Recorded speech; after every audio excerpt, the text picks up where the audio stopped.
ओम शांति 5/3/2026।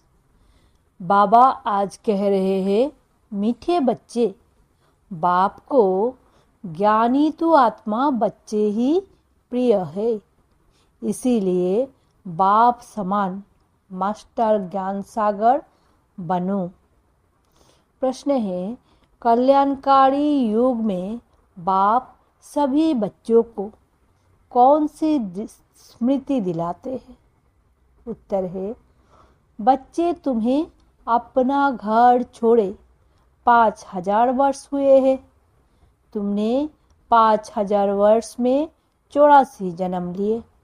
अब यह अंतिम जन्म है, वानप्रस्थ अवस्था है। इसीलिए आप घर जाने की तैयारी करो, फिर सुखधाम में आएंगे। भल गृहस्थ व्यवहार में रहो, लेकिन इस अंतिम जन्म में पवित्र बन बाप को याद करो। गीत है, महफिल में जल उठी समा। ओम शांति। बच्चों ने यह समझा है कि भगवान एक है, गॉड इज वन। सभी आत्माओं का पिता एक है। उनको परम पिता परमात्मा कहा जाता है। सृष्टि का रचयिता एक है, अनेक हो ही नहीं सकते। इस सिद्धांत अनुसार मनुष्य अपने को भगवान कहला नहीं सकते। अभी तुम ईश्वरीय सर्विस के निमित्त बने हो। ईश्वर नई दुनिया स्थापन कर रहे हैं, जिसको सतयुग कहा जाता है। उसके लिए तुम लायक बन रहे हो। सतयुग में कोई पतित नहीं रहते। अभी तुम पावन बन रहे हो। कहते हैं, पतित पावन मैं हूँ और तुम बच्चों को श्रेष्ठ मत देता हूँ कि मुझ अपने निराकार बाप को याद करने से तुम पतित तमो प्रधान से पावन सतो प्रधान बन जाएंगे। याद रूपी योग अग्नि से तुम्हारे पाप नाश हो जाएंगे। साधु संत आदि तो कह देते हैं, ईश्वर सर्वव्यापी है। एक तरफ कहते भगवान एक है, फिर यहाँ तो बहुत अपने को भगवान कहलाते हैं। श्री श्री 108 जगत गुरु कहलाते हैं। अब जगत का गुरु तो एक ही बाप है। सारे जगत को पावन बनाने वाला एक परमात्मा सारी दुनिया को लिबरेट करता है दुख से। वही दुख हरता सुख करता है।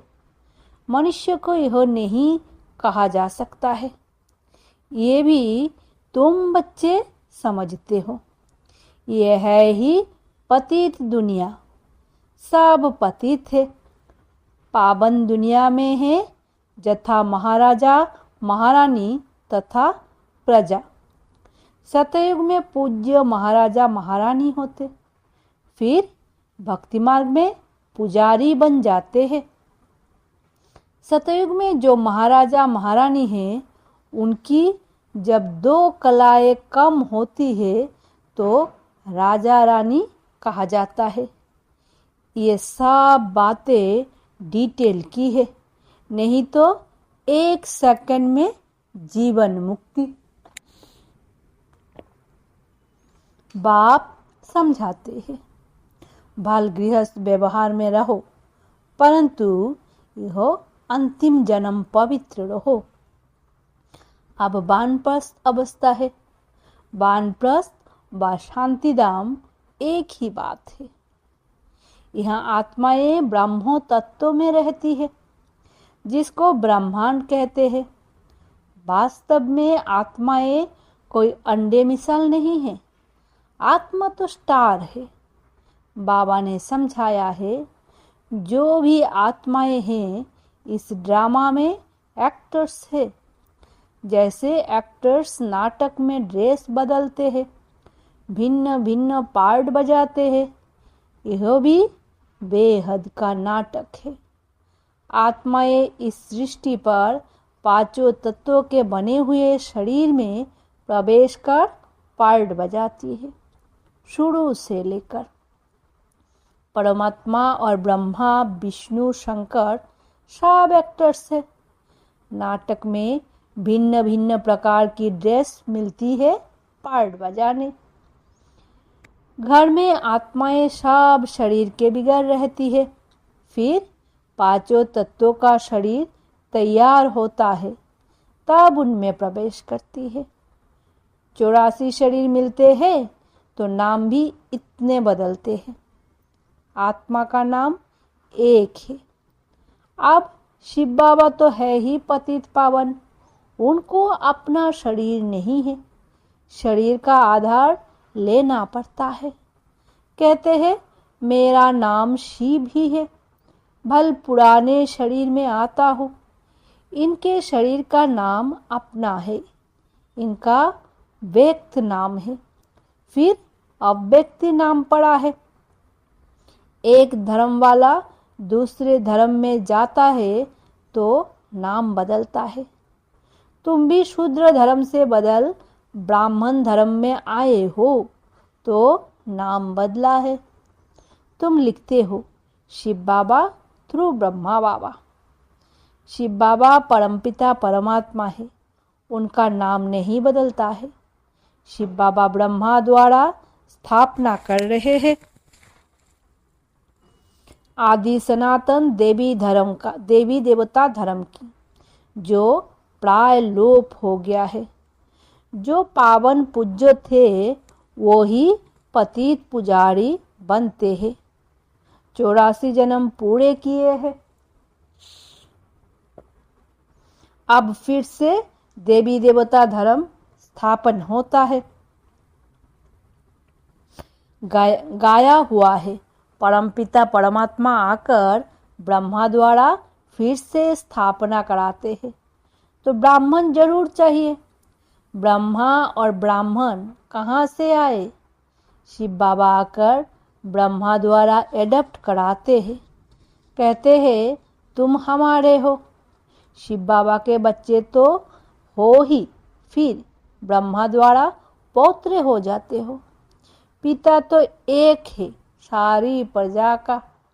इतने सब बच्चे कुमार कुमारियां हैं, उनको शिव बाबा ब्रह्मा द्वारा एडप्ट करते हैं। मनुष्य को पता थोड़े ही है। बाप आकर आदि सनातन देवी देवता धर्म स्थापन करते हैं, तो ऐसे नहीं कि नए सिर आते रहते हैं। जैसे दिखाते हैं प्रलय हुए फिर पत्ते पर सागर में आया। अब ये तो सब कहानियां बनाई हुई है। यह वर्ल्ड की हिस्ट्री जियोग्राफी रिपीट होती रहती है। आत्मा अमर है, उसमें पार्ट भी अमर है, पार्ट कभी घिसता नहीं है। सतयुग में वही लक्ष्मी नारायण की सूर्यवंशी राजधानी चलती आती है, कभी बदलती नहीं। नई से पुरानी, पुरानी से नई होती रहती है। हर एक को अविनाशी पार्ट मिला हुआ है। बाप कहते हैं भक्ति मार्ग में भक्त जिस जिस भावना से भक्ति करते हैं वैसा साक्षात्कार कराता हूँ। कोई को हनुमान का, गणेश का भी साक्षात्कार कराता हूँ। उनकी वह शुभ भावना पूरी करता हूँ। ये भी ड्रामा में नून है। मनुष्य फिर समझते हैं कि भगवान सब में है, इसीलिए सर्वव्यापी कह देते हैं। भक्त माला भी है। मेल्स में नारद शिरोमणि गाया जाता है, फीमेल्स में मीरा। भक्त माला अलग है, रुद्रमाला अलग है, ज्ञान की माला अलग है। भक्त की माला कभी पूजते नहीं। रोन माला अर्थात वैजंती माला पूजी जाती है। ऊपर है फूल, फिर मेरू, फिर है बच्चे जो रात गद्दी पर बैठते हैं। वैजयंती माला ही विष्णु की माला है। भक्तों की माला का सिर्फ गायन होता है। ये रुद्रमाला तो सब फिरते हैं। तुम भक्त नहीं ज्ञानी हो। बाप कहते हैं मुझे ज्ञानी तू आत्मा प्रिय लगते हैं। बाप ही ज्ञान का सागर है। तुम बच्चों को ज्ञान दे रहे हैं। माला भी तुम्हारी पूजी जाती है। 8 रत्नों का भी पूजन होता है, क्योंकि ज्ञानी तो आत्मा है तो उनकी पूजा होती है। अंगूठी बनाकर पहनते हैं क्योंकि यह भारत को स्वर्ग बनाते हैं। पास विद ऑनर होते हैं तो उनका गायन है। 9वां दाना बीच में शिव बाबा को रखते हैं, उसको कहते हैं 8 रत्न। ये है डिटेल की समझानी। बाप तो सिर्फ कहते हैं बाप और वर्षों को याद करो तो तुम्हारे विकर्म विनाश होंगे, फिर तुम चले जाएंगे। पतित आत्माएं पावन दुनिया में जा ना सके। यहाँ सब पतित है। देवताओं के शरीर तो पवित्र निर्विकारी है। वो है पूज्य, यथा राजा रानी तथा प्रजा पूज्य है। यहाँ सब है पुजारी। वहाँ दुख की बात नहीं। उनको कहा जाता है स्वर्ग सुखधाम। वहाँ सुख संपत्ति शांति सब थी। अब तो कुछ नहीं है, इसीलिए इसको नरक, उनको स्वर्ग कहा जाता है। हम आत्माएं शांति धाम में रहने वाली है। वहाँ से आती है पार्ट बजाने। 84 जन्म पूरे भोगने पड़ते हैं। अभी दुखधाम है, फिर हम जाते हैं शांति धाम, फिर सुखधाम में आएंगे। बाप सुखधाम का मालिक बनाने, मनुष्य से देवता बनाने पुरुषार्थ करवा रहे हैं। तुम्हारा है यह संगम युग। बाप कहते हैं मैं कल्प के संगम युग आता हूँ, युगे युगे नहीं। मैं संगम युग में एक ही बार सृष्टि को बदलने आता हूँ। सतयुग था, अब कलयुग है, फिर सतयुग आना चाहिए। ये है कल्याणकारी संगम युग। सबका कल्याण होना है। सबको रावण की जेल से छुड़ाते हैं। उनको दुख हरता सुख करता कहा जाता है। यहाँ सब दुखी है। तुम पुरुषार्थ करते हो सुखधाम में जाने के लिए। सुखधाम जाना है तो पहले शांति धाम में जाना है। तुमको पार्ट बजाते बजाते 5000 वर्ष हुए। बाप समझाते हैं तुमको अपना घर छोड़ 5000 वर्ष हुए हैं। उसमें तुम भारतवासियों ने 84 जन्म लिए हैं। अब तुम्हारा अंतिम जन्म है। सांप की वानप्रस्थ अवस्था है। सांप को जाना है। गायन भी है ज्ञान का सागर बारुद्र। ये है शिव ज्ञान यज्ञ। पतित पावन शिव है। परमात्मा भी शिव है। रुद्र नाम भक्तों ने रखा दिया है। उनका असल नाम एक ही है, शिव है। शिव बाबा प्रजापिता ब्रह्मा द्वारा स्थापना करवाते हैं। ब्रह्मा एक ही है। यह पतित, फिर वही ब्रह्मा पावन बनता है तो फरिश्ता बन जाता है। जो सूक्ष्म वतन में दिखाते हैं वो दूसरा ब्रह्मा नहीं है। ब्रह्मा एक है। यह व्यक्त और वह अव्यक्त। ये संपूर्ण पावन हो जाएंगे तो सूक्ष्म वतन में देखेंगे, वहाँ हड्डी आदि होती नहीं।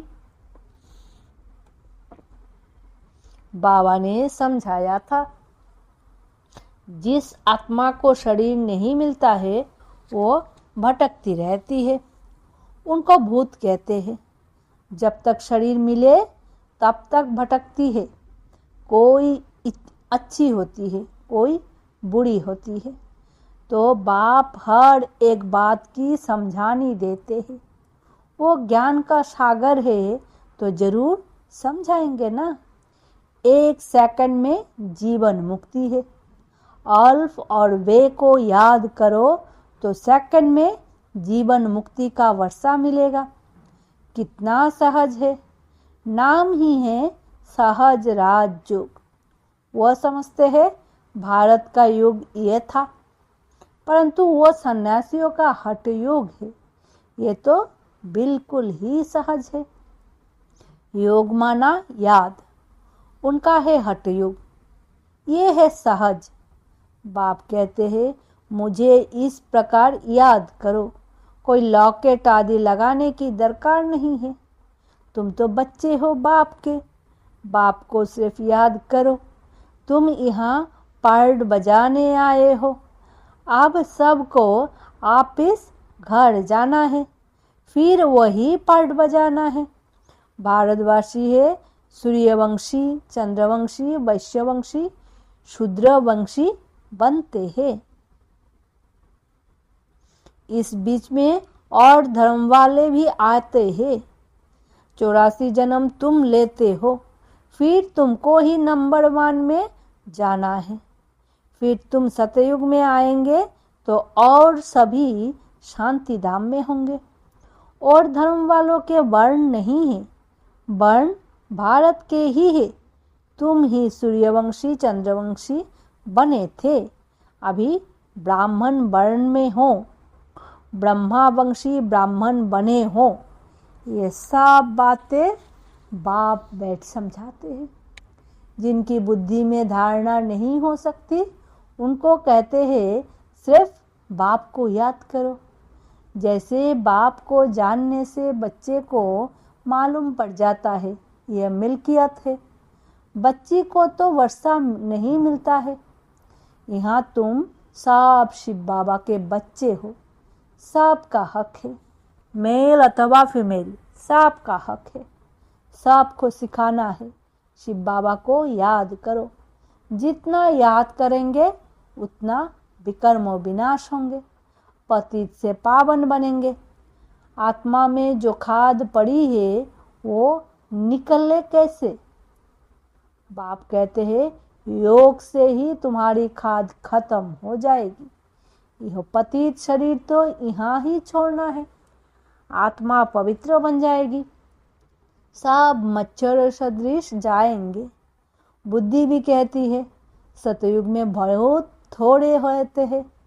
इस विनाश में कितने मनुष्य मरेंगे, बाकी थोड़े जाकर रहेंगे। राजाएं तो थोड़े रहेंगे, बाकी 9 लाख प्रजा सतयुग में रहती है। इस पर गाते भी है ना, 9 लाख तारे यानी प्रजा। झाड़ पहले छोटा होता है, फिर वृद्धि को पाता है। अभी तो कितनी आत्माएं हैं। बाप आते हैं, सबका गाइड बन ले जाते हैं। अच्छा, मीठे मीठे सिकिला दे बच्चों प्रति माता पिता बाप दादा का याद प्यार और गुड मॉर्निंग। रूहानी बाप की रूहानी बच्चों को नमस्ते। हम रूहानी बच्चों की रूहानी माता पिता बाप दादा को याद प्यार गुड मॉर्निंग और नमस्ते। धारणा के लिए मुख्य सार। पहला, जोग अग्नि से विकर्म की खाद को भस्म कर पावन बनना है। जब वानप्रस्थ अवस्था है, इसीलिए आप इस घर जाने के लिए संपूर्ण शतप्रधान बनना है। दूसरा, इस कल्याणकारी युग में बाप समान दुख हरता सुख करता बनना है। वरदान है सदा कंबाइंड स्वरूप की स्मृति द्वारा मुश्किल कार्यों को सहज बनाने वाले डबल लाइट भव। जो बच्चे निरंतर याद में रहते हैं वे सदा साथ का अनुभव करते हैं। उनके सामने कोई भी समस्या आएगी तो अपने को कंबाइंड अनुभव करेंगे, घबराएंगे नहीं। ये कंबाइंड स्वरूप की स्मृति कोई भी मुश्किल कार्य को सहज बना देती है। कभी कोई बड़ी बात सामने आए तो अपना बोझ बाप के ऊपर रख स्वयं डबल लाइट हो जाओ, तो फरिश्ते समान दिन रात खुशी में मन से डांस करते रहेंगे। स्लोगान है, किसी भी कारण का निवारण कर, संतुष्ट रहने और करने वाले ही संतुष्ट मनी हैं। अव्यक्त इशारे, निश्चय के फाउंडेशन का मजबूत कर सदा निर्भय और निश्चिंत रहो। श्रीमत प्रमाण हर कदम हो तो सदा निश्चित रहेंगे, और निश्चित है तो सदा यथार्थ निर्णय देंगे। जब निर्णय यथार्थ होगा तो विजयी होंगे। त्रिकालदर्शी आत्मा सदा ही निश्चित रहती है, क्योंकि उसे निश्चय है कि हमारी विजय हुई ही पड़ी है। ओम शांति। शुक्रिया बाबा।